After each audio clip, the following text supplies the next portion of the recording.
Okay, you ready for the opening statement? Our opening statement is, I think it is, I am created in the image of God. No. I am created in God's image. I was so close. Missed it by that much. All right, you ready? I am created in the God's image. I am created in God's image. One more time. I am created in God's image.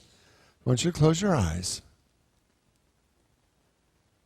And that every time we look in the mirror, we are seeing the expression of God. And I want you just to pay attention to all the thoughts that you have about yourself that are less than appreciating your godliness. That every time you see yourself, every time you think of yourself, you were created in the image and likeness of God. So tonight we come together to open our minds, our hearts, our souls to all that God is, to feel the presence and power of God, to know God in us, through us, as us. So in the name and through the power of Jesus Christ we pray. And so it is. Amen.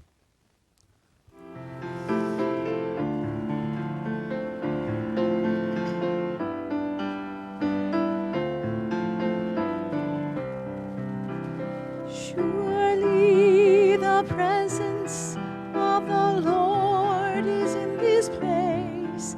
I can feel God's mighty power and God's grace. I can feel the brush of angels' wings. I see glory on each face.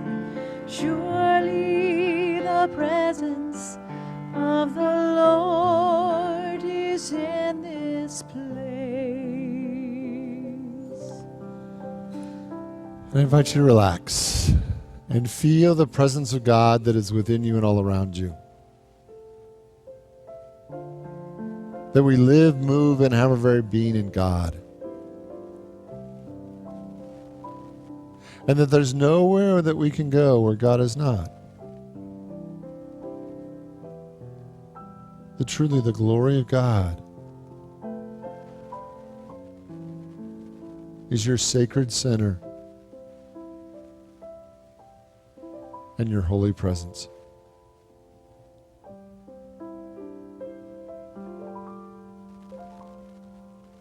And so tonight, in this time of meditation,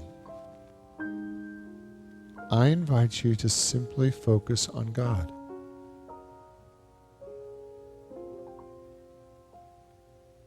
And if God is a comfortable word for you to think,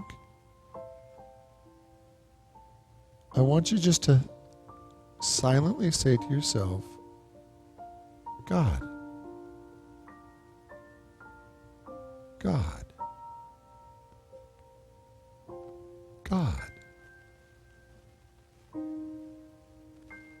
God. Let your mind, your heart, your soul, your emotions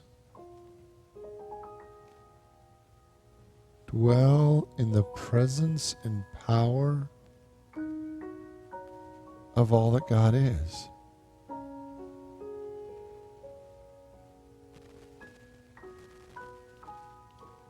If there's a challenge or a problem or an area in your life that you would like to bless, I want you just to whisper God into that situation.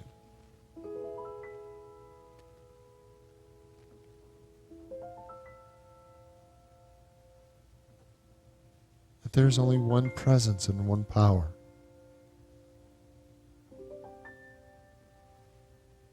God.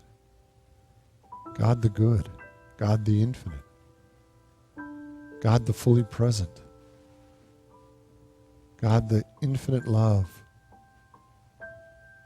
and all-providing Spirit.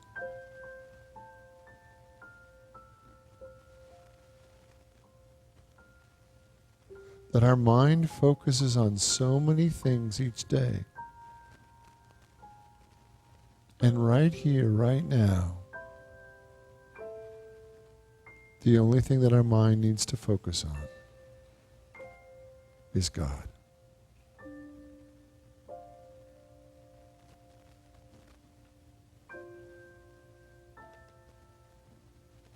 That sometimes in the midst of a problem or a challenge,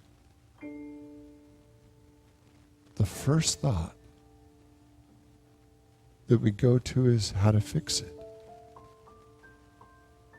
Instead of just taking a moment to dwell in God.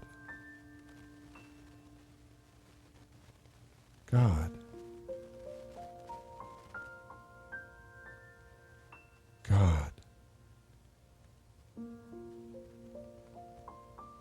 God.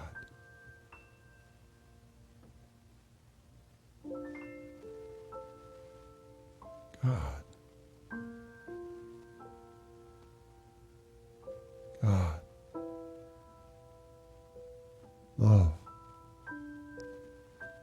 Infinite goodness. Light. Wholeness. Peace. God.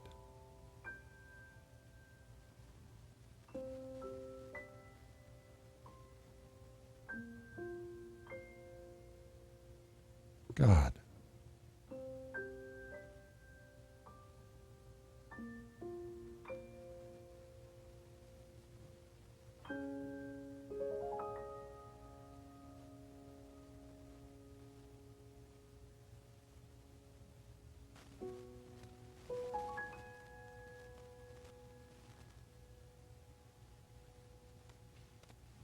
Today, let God be your first thought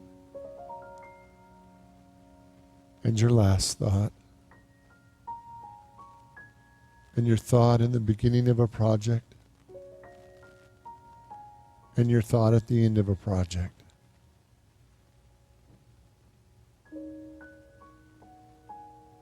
Let God be the thing over and over and over again that you come back to.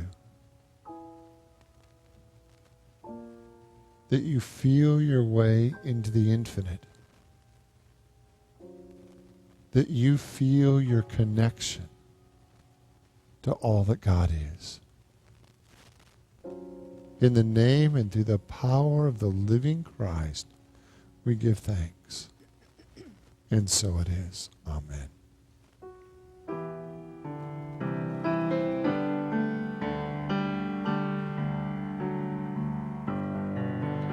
Our Father, who art in heaven,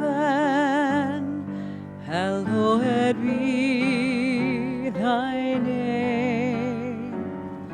Thy kingdom has come. Thy will is done in earth as it is in heaven. You give us this day our daily bread. You forgive us our debts as we forgive our debtors.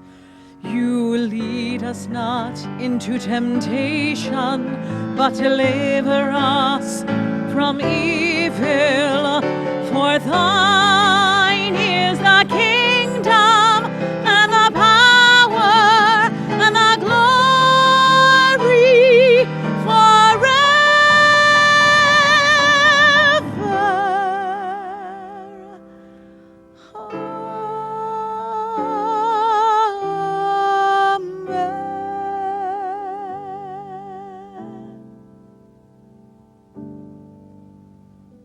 So this birthday, last birthday, June 7th, if you want to make a note of it, anybody?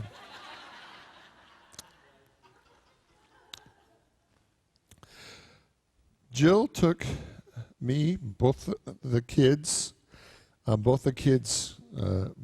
girlfriends and fiancés were not in the city, so it was just the four of us for dinner. Had a lovely dinner. And somehow during the dinner, the discussion came around to the Bible. Now, both my kids have been raised their whole life. I was ordained before either one of them were born, right?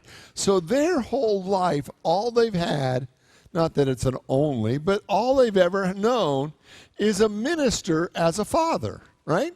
Which kind of plays with your mind in and of itself, but that's apparently their lot in life, right, is having a minister as a father. So we get to the Bible, and my son says, I'm sorry, Dad, but the Bible is a book of haters.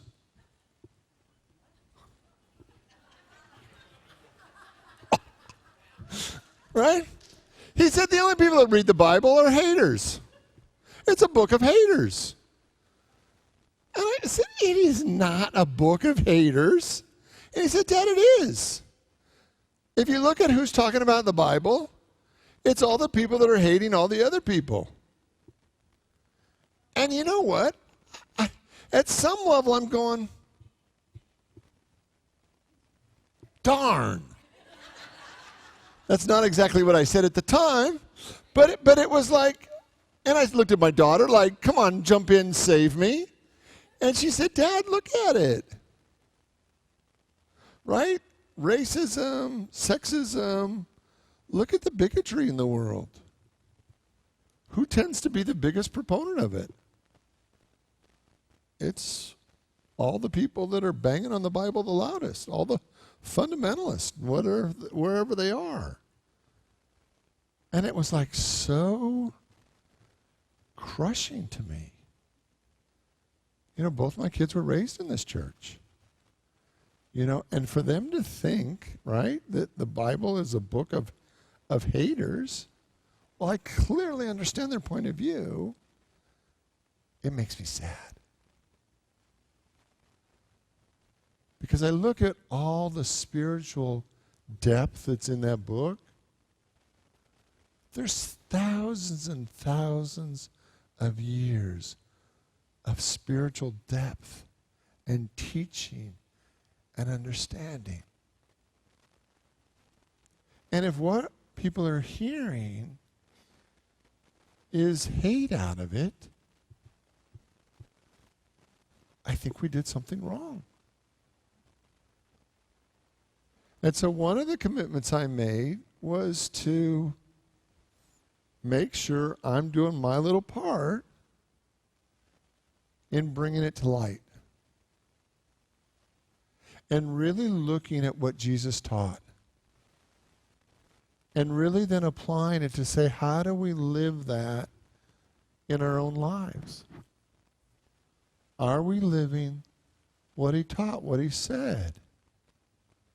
Because everybody gets to interpret what they read any way they want.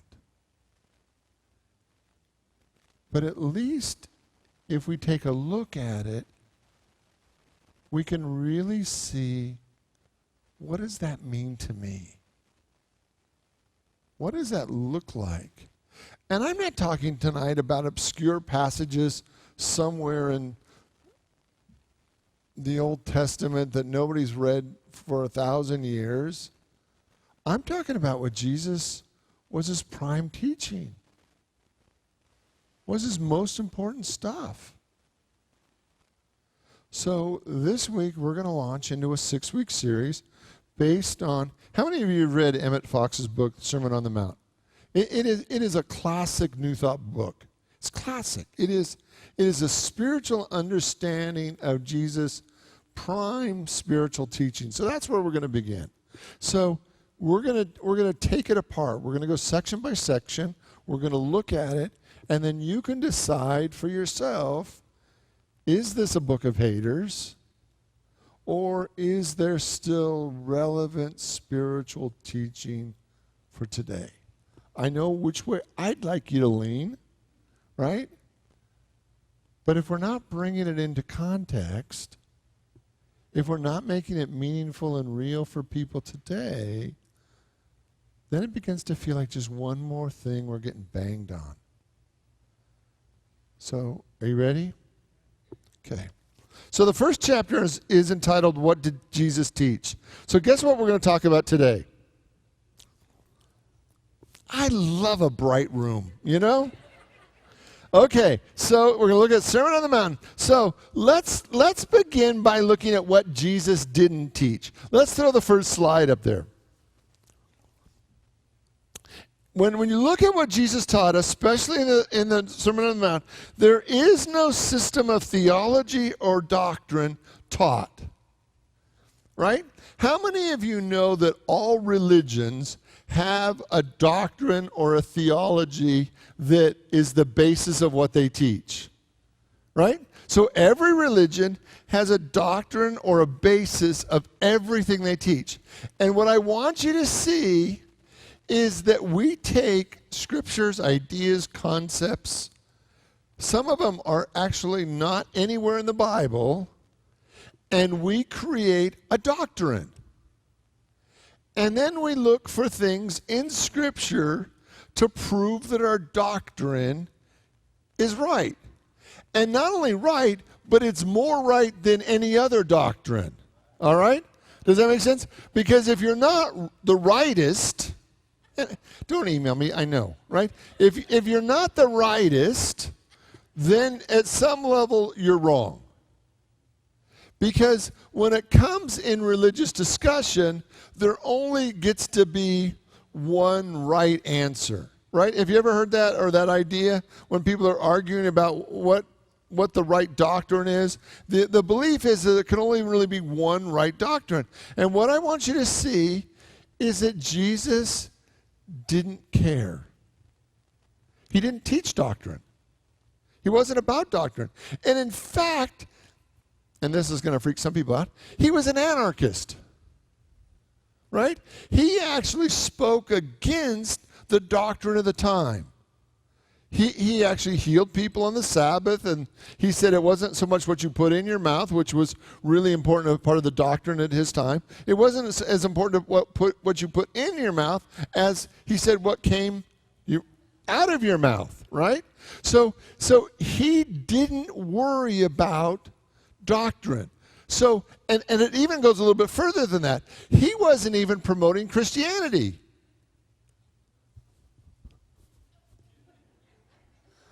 Right? Because he wasn't concerned about doctrine. So I'm trying to stay good.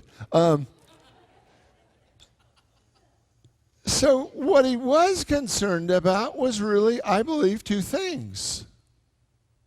Supporting people and having a rich, deep, personal relationship with God and teaching spiritual principles.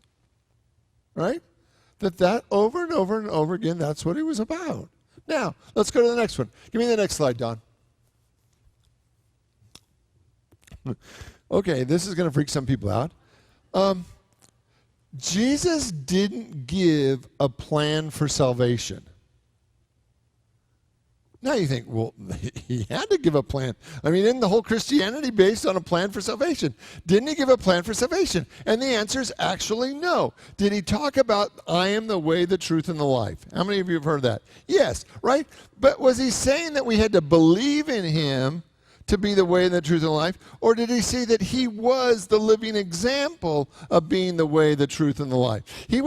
I would like to vote that he was saying that he was the living example, that he wasn't giving a path for salvation, because why? Who knows why?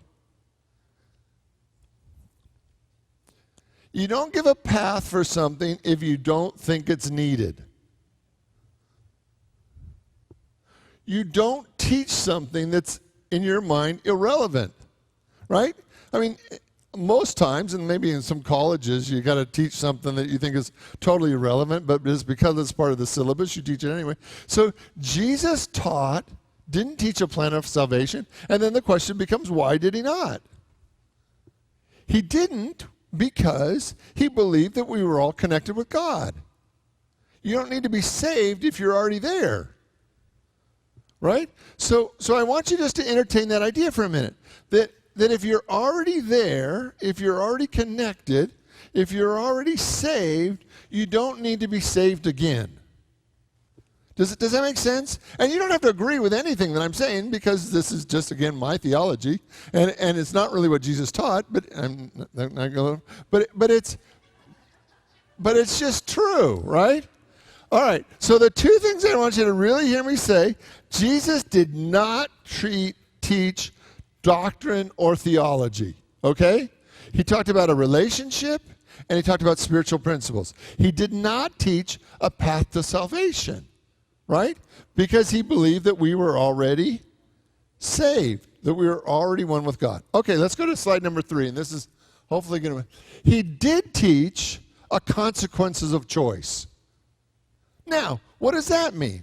Jesus taught that every choice we make has a consequence. Now, how many of us like that? No, we don't like that, right? Because we want to make whatever choice we want to make. We want what we want when we want it, and we don't want there to be any consequence for the choices that we make, right? But because we were given free will, and I want you to stay with me, because we were given free will, if you give people absolute free will, the only way you can do that is if there's a learning curve for the choices you make. Now, say that God made you this powerful spiritual being. Are you willing to believe that? That you're a powerful, created in the image and likeness spiritual being, okay? Now, if you don't realize that there's consequences for choices, you can get yourself in a hot mess. Right? Anybody ever been in a hot mess in their life? Right? And can you see that you actually made choices to get yourself involved in a hot mess?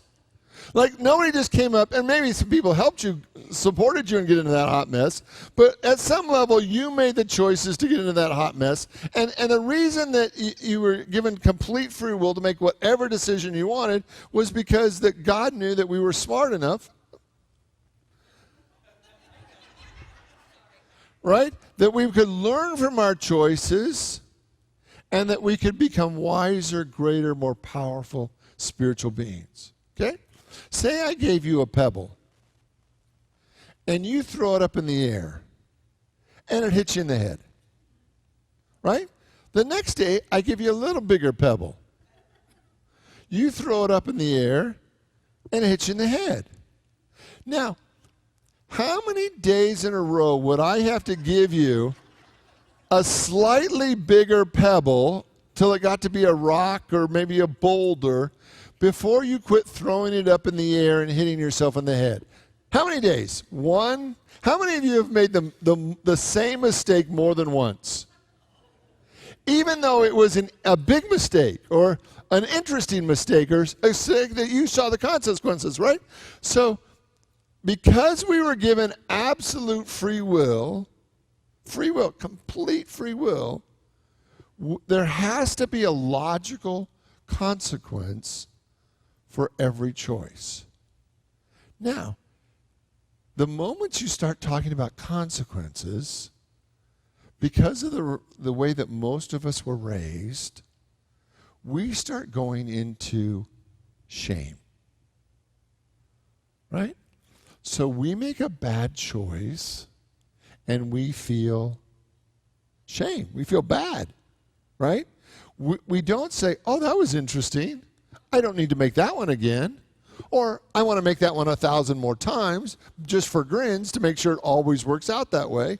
But what happens for most of us is that we make a choice, we go into shame, and then we tend to, what do most people do when they go into shame? Retreat. We isolate, right? So we make a bad choice, right? And the greater the bad choice is, the more shame we go into, and the more that we tend to isolate. We tend to isolate from the people that love us, and we tend to isolate from God. Thank you. You're paying attention. I appreciate that, right? So we tend to isolate not only from the people that love us, but we tend to want to isolate even from God.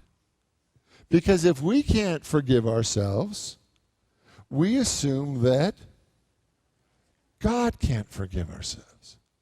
But that leads us to the next thing that Jesus taught. Let's go to the fourth slide, last one. Nothing keeps us from God. Nothing keeps us from God. No matter what choice you make, God is there. And Jesus taught us, judge not. Is that true? And we're going to talk about that in one of the... Jesus taught us to judge not. So if Jesus taught us not to judge, guess what God has to do then? Not judge. So the entire universe just says, I love you, and that was an interesting choice. Right? I love you. I double dog love you. I completely love you. I love you the moment I created you. And you can make that choice 1,000 more times. You can create havoc and mayhem and madness and destruction and pillage the planet and burn it down and destroy it. And guess what? I love you. You say, well, you can't love me if I'm making that bad of a choice. Well, I'm God. Of course I can love you. And all that it requires is that we actually turn our attention toward God to feel God's infinite love for us. But when we think we've made a bad choice, we isolate and wander, and we don't feel connected anymore. And then we wander for so long that we think God has left us. When the reality was, there's no place God could have gone. That God just loves you. So I want you to think for a second about your bad choice. Does everybody have one? Like something you've done or something, that you regret or you have a story about or blah, blah, blah, blah, blah. I want you to see your bad choice. And the question that I have for you tonight, as we're playing in these concepts and these ideas, has your bad choice, whatever it was, whatever it continued to be, kept you from deepening your relationship with God? And would you be willing tonight to have a deeper, more profound relationship with God? I want to prove my point. Reading from Luke 15. The parable of the lost son. Jesus continued, there was a man who had 2 sons. The younger one said to the father, Father, give me my share of the estate. So he divided his property between them. Not long after that, the younger son got together all that he had, and he set off for a distant country, and he squandered his wealth on wild living. How many identify? Where are my wild livers, right?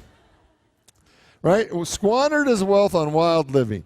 After he had spent everything he had, of course, there was a severe famine that came upon the whole country. And he began to be in need. So he went and he hired himself to the citizen of that country. So he went to the fields and he fed the pigs.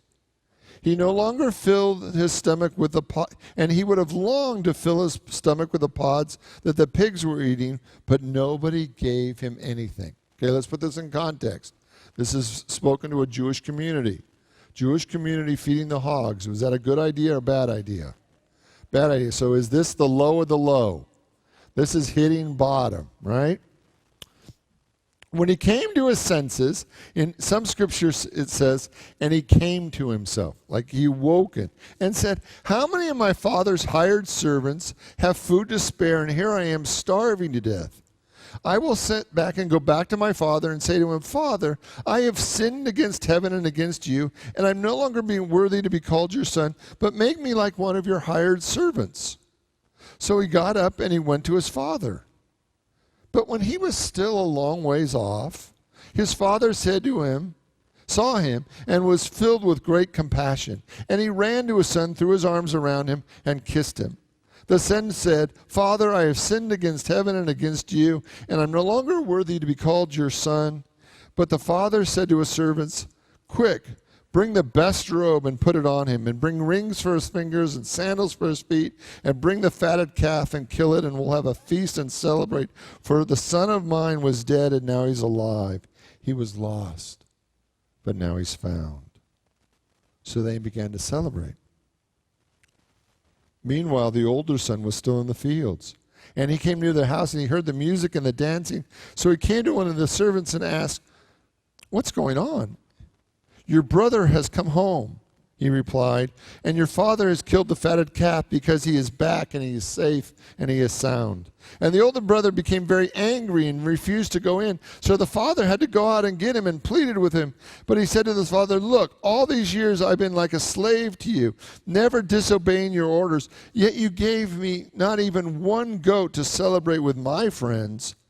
But when the son of yours comes home, who squandered your property with prostitutes, comes home, you kill the fatted calf for him. Son, the father said, you are always with me, and everything I have is yours. But he had to celebrate and be glad because the brother of yours was dead, and now he's alive. He was lost, but now he's found. Okay? So here's the deal, right? So what was Jesus teaching here? Could you ever make a mistake that was so great that God would stop loving you? Anybody want to vote for no? You can't make a mistake that's ever so great that God will ever stop loving you. So you can never make the big mistake. There is no such thing as the unpardonable sin. None. It doesn't exist. There is no such thing that can keep you from God's everlasting love for you. Now, what can keep us from God's everlasting love for us? What's the only thing that can keep us from God's everlasting love for us? Us, right? That when we get in our shame and we're feeding the hogs and we're having a hard time, when we believe that somehow either God wanted that for us or we deserve that. That we never turn our focus toward God and come home. Now, how many of you identify with the older brother? Anybody? You don't have to raise your hand. From time to time, I identify with the older brother, right? Because I feel like I did all the right things. And why should anybody else be forgiven because they did it wrong, right? If I'm just here doing all the good things, right things, why should anybody else be forgiven because I'm playing the game right and fair and the way it's supposed to be played, right? And so I sometimes want to check how everybody else is doing. Does anybody else ever do that? Do you ever kind of do an inventory on anybody else in your life? Do you have a friend or a family member that you might kind of want to do an inventory and say, I don't understand why they're so blessed? Right? Because they're out doing all this stuff, and I know that they shouldn't be doing that stuff. Right? And I'm here to just check on them. Right? And I don't like the idea that God forgave them. I don't like the idea that God just loves them anyway. I want them just a little bit punished. True? Come on. Don't you have somebody in your life who's done you wrong, and you want God just to punish them just a little bit for doing you wrong? You don't want them to have God's everlasting love and abundance. You want them to have to squirm just a little bit before they get it, right? And if we tell ourselves the truth, I want you to see that we are both. We are both the younger brother who squandered the blessings of God, and we're the older brother who wants everybody else to pay for the way they squandered it, and who's really keeping track and feels like God didn't give us enough of a goat. True? So here's what I want you to look at in your life tonight. Can you see a way that you've squandered your spiritual gifts? Can you see a way that maybe you've squandered the blessings of God in your life? And that's the younger brother. And can you see a way that you're the older brother? That you're checking on everybody, or at least a couple people, to make sure that they get just their just desserts, which is no dessert at all. Right? Because what I want you to see is Jesus was really clear that no matter where you go, no matter what you do, God is right there. And the moment you turn your focus toward God, everything that God is available to you. That salvation is not a process. It's an instantaneous experience of turning your focus toward God.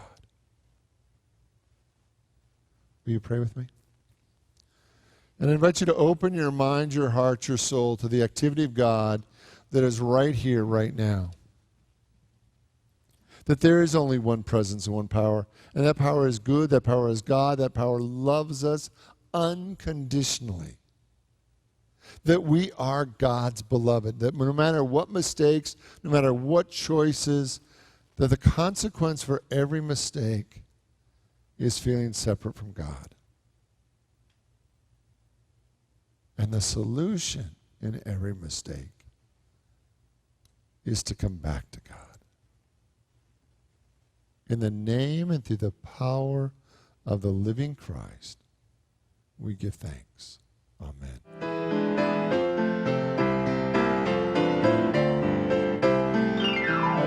Let there be peace on earth, and let it begin with me. Let there be peace on earth, the peace that was meant to be. With God as Creator, family all are we. Let us walk with each other in perfect harmony. Let peace begin with me. Let this be the moment now. With every step I take, let this be my joyous vow. To take each moment and live each moment in peace eternally. Let there be peace on earth, and let it begin with me. Together, our prayer for protection. The light of God surrounds us. The love of God enfolds us. The power of God protects us. And the presence of God watches over us. Wherever we are, God is. God bless you all. Have a great night. Thanks for being here.